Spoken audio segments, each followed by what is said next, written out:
ডানে বায়ে সব দিকে বেড়ে সব যেন গ্রাস করে ফেলবে। দাঁত ছড়িয়ে পড়বে সারা ঘরের গায়ে, ঘরের মানুষের গায়ে। ঘন কৃষ্ণবর্ণের দাঁত রাবারের বেলুনের মতো ফেপে ফুলে ক্রমশ বড় হচ্ছে, অথচ ভয়ানক হিংস্র উগ্র ক্রূর নির্মম বুদ্ধিহীন ধ্বংসের করাল দূত। কারণ নিস্তার পাবার উপায় নেই ওর হাত থেকে। একটা আর্তচিৎকার শোনা গেল যেন ঘরে।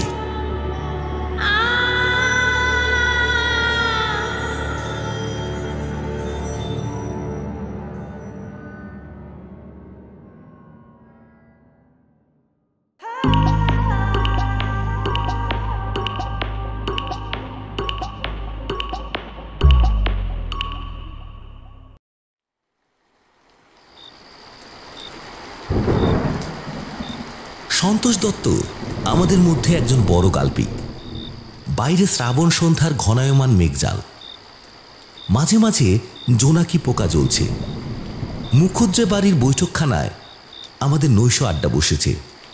না, ওসব কিছু না, শুধু চা। আর আছে গরম মুড়ি, কচি শশা, নারকেল কুচি। সন্তোষদা আজ কলকাতা থেকে দুদিন হলো এসেছেন। পরলোক তত্ত্বের আলোচনা করেন। এ সম্বন্ধে প্রবন্ধও লিখেছেন, নামও আছে। সন্তোষবাবু এ গ্রামের জামাই। মাঝে মাঝে আসেন, কারণ শ্বশুরবাড়ির সম্পত্তির তিনিই উত্তরাধিকারী। মাসে 1-2 বার আসেন। আমাদের গ্রামের নতুন কলেজের নতুন মাস্টারমশাইরা একটা মেস করেছেন। 5-6টি উচ্চশিক্ষিত যুবক মাস্টার মেস থেকে মুখুজ্জে বাড়িতে রোজ সন্ধ্যায় আড্ডা দিতে আসেন। আমিও এই দলের একজন বটে। তবে আমি মেসে থাকি না, এই গ্রামেই আমার পৈতৃক ভিটা। রামবাবু দর্শন ও ন্যায়ের অধ্যাপক। তিনি বললেন, আপনি প্রমাণ করতে পারেন পরলোক আছে? না। তবে দেখুন, প্রমাণের ব্যাপার এ নয়, তবে আমি আপনাকে অনেক ঘটনা বলতে পারি। বলুন, কি ঘটনা? তার চেয়ে আপনি বিশ্বাস করেন? করি। কি করে জানলেন পরলোকের ব্যাপারে? কথায় আছে না, knock and it will be open to you. ওসব বড় অস্পষ্ট কথা। এর চেয়ে বড় সত্যি কথা খুব কম মহাপুরুষের মুখ দিয়ে বেরিয়েছে। প্রমাণ করা অত সহজ নয়, তবে 1-8টা ঘটনা বলি, শুনুন। তার চেয়েও ভালো হয় যদি রেখাকে নিয়ে এসে একদিন আপনাদের সামনে প্রেত নামিয়ে দেখিয়ে দেওয়া যেত। কে রেখা? রেখা চক্রবর্তী একজন বড় মিডিয়াম, এই আমাদের সাইকিক সোসাইটির। তার এই শক্তির জন্য সোসাইটি তার মা 2 ভাইকে পুষছে। তো এই রেখা চক্রবর্তীর বয়স কত? 17-18 হবে। আশ্চর্য শক্তি ওর। অনেক অবিশ্বাসী নাস্তিক লোক রেখাকে দেখবার পর থেকে আমাদের সোসাইটির মেম্বার হয়েছে, কিন্তু এবার আমরা ওকে ছেড়ে দিচ্ছি। কেন? আরে খোলা দরজা পেয়ে পরলোক থেকে বড্ড অবাঞ্ছিত খারাপ লোক এসে ঢুকে পড়ে। কোথায় ঢুকে পড়ে? মিডিয়ামের দেহে। এই রেখার শরীরটা তো হলো খোল, খোলের মধ্যে ঢুকে পড়ে পরলোকবাসী বহু দুষ্টু আত্মা। ওর দেহটাকে নিয়ে তারা সবাই ছিনিমিনি খেলতে শুরু করেছে। অদ্ভুত ফেরি টেল। আরে মশাই, শিক্ষিত পণ্ডিত লোক, প্রত্যক্ষ তো একটা প্রমাণ। আপনাদের ন্যায় শাস্ত্রে কি বলে? হ্যাঁ, আত্ম অনুমানের চেয়ে প্রত্যক্ষ বড় প্রমাণ বই কি। এই চলুন আমার সঙ্গে। 67 নম্বর নন্দনবাগান স্ট্রিট। রেখা ও তার মা ভাইয়েরা ছোট্ট একটা ঘরে ওই ঠিকানায় থাকে। গরিব বড্ড, কিন্তু সাইকিক সোসাইটি খেতে পড়তে দিচ্ছে বলে একটি মেয়ে তার সব কিছু বিসর্জন দিতে পারে না। তার নিজের দেহটা তো আর তার দখলে থাকছে না, অপরে দখল করে নিচ্ছে। তার মানে? এর মানে খুব সহজ। রেখাকে তার দেহ থেকে তাড়িয়ে দিয়ে অন্য দুষ্টু আত্মা সেখানে এসে জুড়ে বসেছে। ন্যায়ের অধ্যাপক রামবাবু এই আজগুবি কথায় নিজের মতের অকাট্যতা খুঁজে পেলেন। হেসে বললেন, এই জন্যই তো লোক আপনাদের কথা বিশ্বাস করে না। আচ্ছা, বলে যান শুনি। সন্তোষবাবু বললেন, না, আপনাদের নিয়ে যাব নন্দনবাগানে, বললে বিশ্বাস করবেন না। আমরা বললাম, সেই ভালো। রামবাবু বললেন, সে তো ভালোই, তবু আগে বলুন কি কি হয়। সন্তোষবাবু বললেন, হবে আর কি। সেদিন রেখার মা বসে আছে, রেখা গিয়ে বললে, দিদি, আমার শ্রাদ্ধটা পর্যন্ত তোমরা করলে না। আমার জন্য গয়ায় গিয়ে পিণ্ডদান করো, তোমাদের ভালো হবে। ওর মা বললে, কে কে কে তুমি? আমি পারুল, হেমনগরের পারুল। এ, এ, তুই তো তুই তো অনেকদিন মরে গিয়েছিস পারুল। গিয়েছি তাই কি, রোজ তোমাদের বাড়িতে আসি। হেমনগরে যাই, সোদপুরে বড়দের শ্বশুর বাড়ি যাই। মনের গতিতে যাতায়াত আমাদের, কোনো কষ্ট নেই। কিন্তু উপরে উঠতে পারি না, পৃথিবী যেন টেনে রেখেছে। পিণ্ডদান করলে পৃথিবীর বন্ধন কাটিয়ে চলে যাব। আমি চলি দিদি। একটা হিন্দুস্থানি মেয়ে রেখার দেহে ঢুকবে বলে ঘুর ঘুর করছিল, আমি তাকে তাড়িয়ে দিয়েছি। কে কে সে? ভোজ দিতে আসতো, চরিত্র ভালো ছিল না।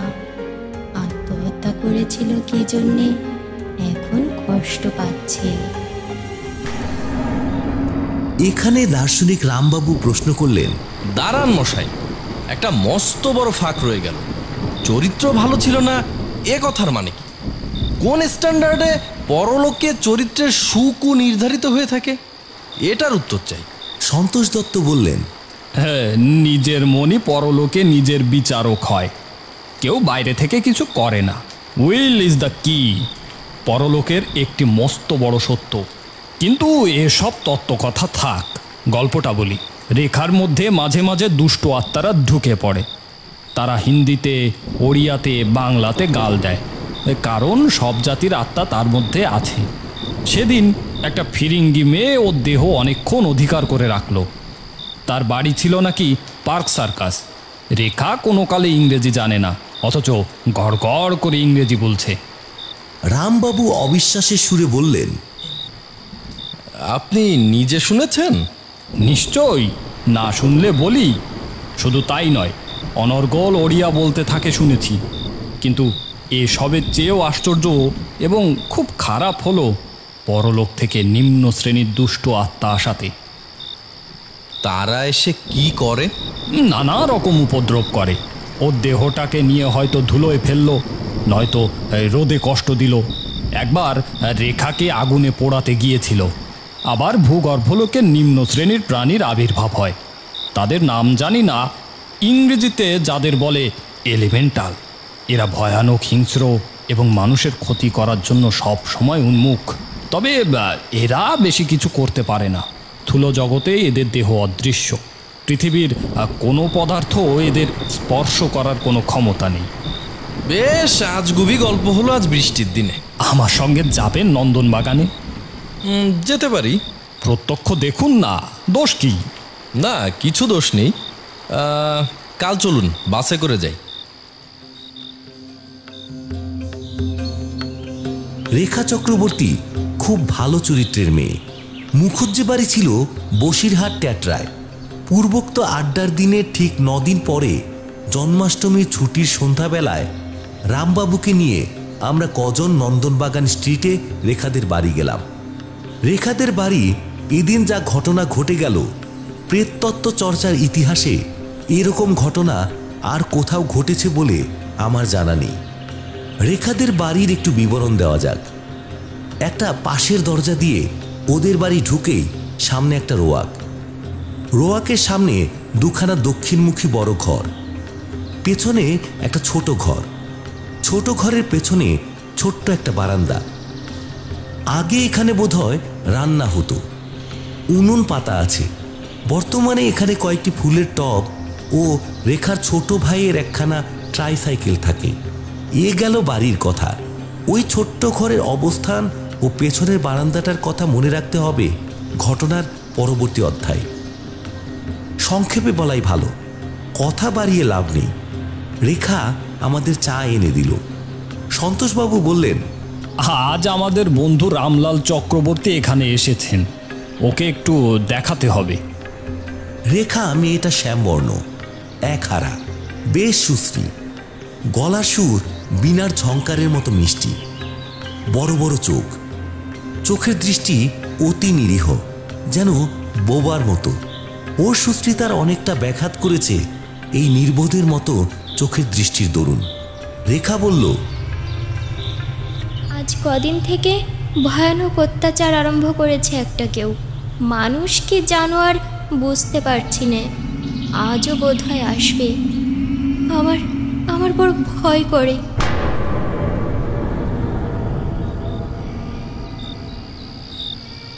সন্ধ্যার পর রেখার মা আমাদের নিয়ে গেলেন সেই ছোট্ট ঘরটাতে।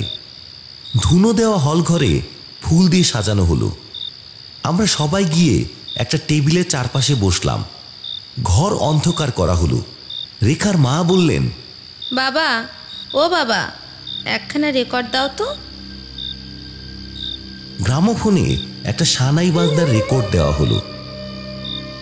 একটা ক্ষীণ সুর শোনা গেল ঘরের কোণ থেকে। কি যেন কি বলছে। সন্তোষবাবু বলল, কে? ক্ষীণ সুর মেয়েলি কণ্ঠের বলল, আজ আপনারা রেখাকে সার্কেলে বসতে দেবেন না। কেন? আপনি কে? আমি রেখার পিসি নীরদবালা। আজ ওর শরীর তত ভালো নেই। অনেকগুলো বাজে লোক অপেক্ষা করছে ওর দেহের মধ্যে প্রবেশ করার জন্যে। এখনো আছেন নাকি? আর কোনো শব্দ শোনা গেল না। খানিকটা সময় কেটে গেল। অন্ধকারে যেন ঘরের বাতাস ভারী হয়ে উঠেছে। রেখা চক্রবর্তীর কোনো সারা শব্দ নেই, মাঝে মাঝে ওর নাক ডাকার শব্দ ছাড়া।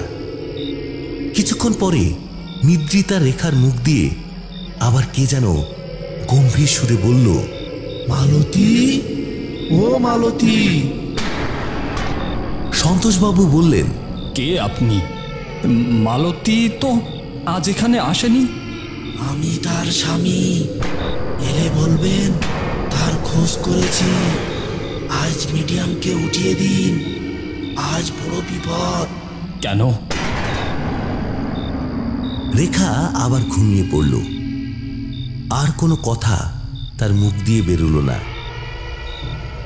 রাত ক্রমে বেশি হলো, আর কেউ আসে না। আধ ঘন্টা কেটে গেল। আমরা ভাবছি আজ এই পর্যন্ত থাক। হঠাৎ পেছনের ছোট্ট ঘরটাতে একটা কি শব্দ শোনা গেল। খুব চাপা কি একটা শব্দ। ঘরের বাতাস আবার ভারী ঠান্ডা হয়ে উঠল। প্রত্যেকবার পরলোকের কোনো মানুষ আসবার সময় ঘরের বাতাস নাকি এমন ঠান্ডা হয়। সন্তোষ দত্ত মানল না। এবার যে ঘটনাটি ঘটল তা আমার দিক থেকে বলি। সেই অন্ধকারে অন্য লোকের কি হচ্ছে তা জানবার উপায় ছিল না আমার।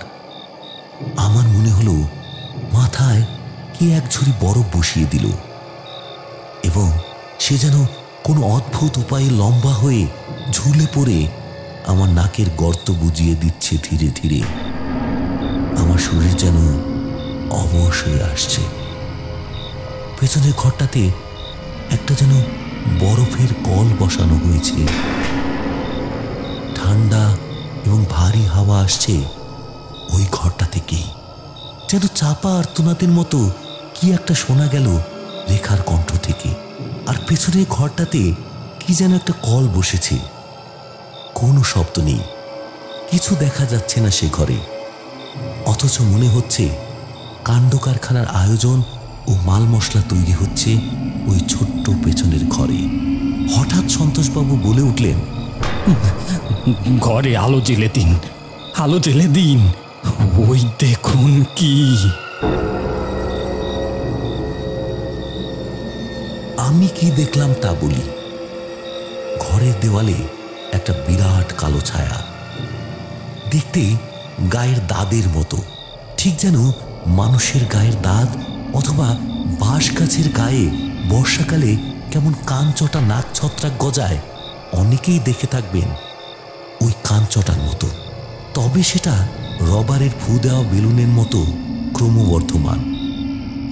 ভীষণ ঠান্ডা হাওয়া, হিম যেন বরফ। আমার চৈতন্য লুপ্ত হয়ে আসছে। আমি ঠিক জানি না কি হচ্ছে, কোথায় কোথায় যেন নিস্তব্ধ ঘন অরণ্যের মধ্যে মহা এক জন্তু বা দানব লোকালয়কে ধ্বংস করবার সাধনায় মগ্ন। সেটা বোবা দানব, মুখে ভাষা নেই তার, মুখ বোধহয় নেই, দৃষ্টি হয়তো আছে নগ্ন হিংস্রতার, কিন্তু চোখ নেই। সে জিনিসটা কোন মানুষ বা ছবিতে আঁকা দানব, ভূত প্রেতের মতো আদৌ নয়, মোটেই নয়। সেটা একটা ক্রমবর্ধমান ব্যাঙের ছাতার মতো কিংবা গায়ের দাদের মতো বাড়ছে, ক্রমশ বাড়ছে, চওড়া হচ্ছে, ডাইনে বায়ে সব দিকে বেড়ে সব যেন গ্রাস করে ফেলবে।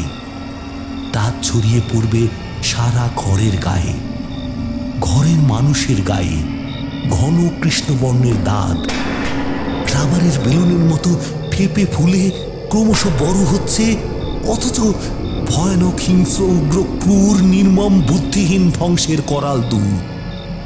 কারণ নিস্তার পাবার উপায় নেই ওর হাত থেকে। একটা আর্তচিৎকার শোনা গেল যেন ঘরে। আমি যেন দেখলাম পেছনে ছোট ঘরটা সেই বিরাট কালো ব্যাঙের ছাতা বা দাঁতে ভরে গিয়েছে।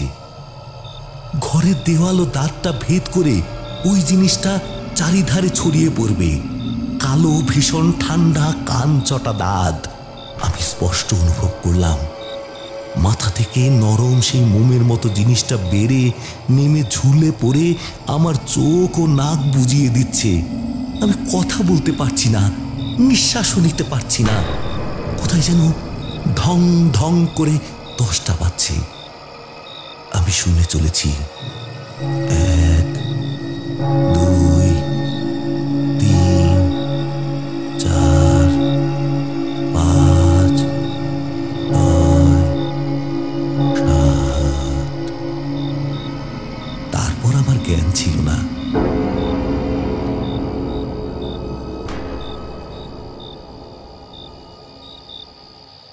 যখন জ্ঞান হলো তখনও রাত্রি, কিন্তু ঘর অন্ধকার নয়।